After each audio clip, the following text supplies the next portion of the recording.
Sanibonani noDr. Ari.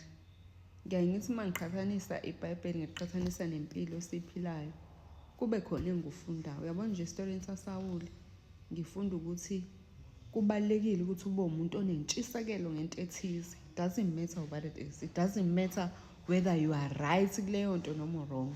Because mawubuka uSaul before he became Paul, he had a burning enthusiasm neshori yokuthi he was doing the right thing by persecuting the church.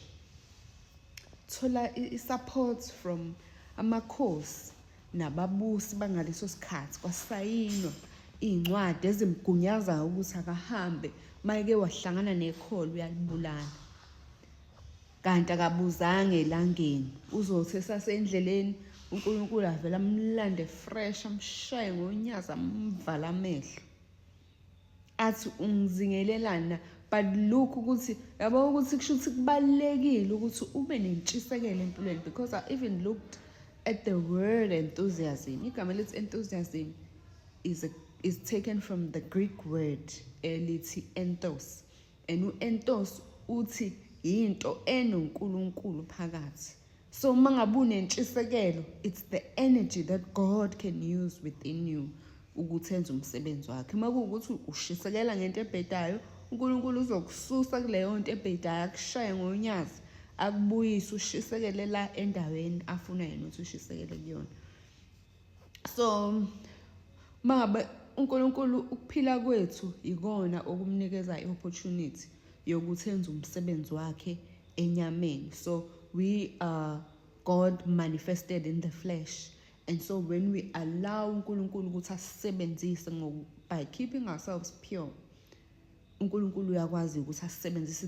There's people who sing, and when they sing you can feel the presence of God phakathi kwabo. Or someone owenze admin, but mayenze admin you can feel. Or someone who's just making conversation, but you can feel the presence of God within that conversation. Ukuthi lo muntu kahle kahle uthunywe uNkulunkulu kumina.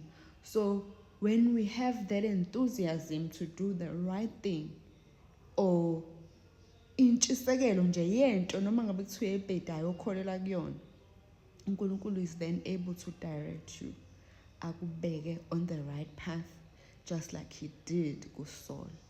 But into ebalekile is to have something that you are fighting for, or that you believe in with all your heart and all your might. Abanje mawuvuka ekseni umuntu nje or easy going, yabo passive wena, haphazardly, you will miss an opportunity for God to use you.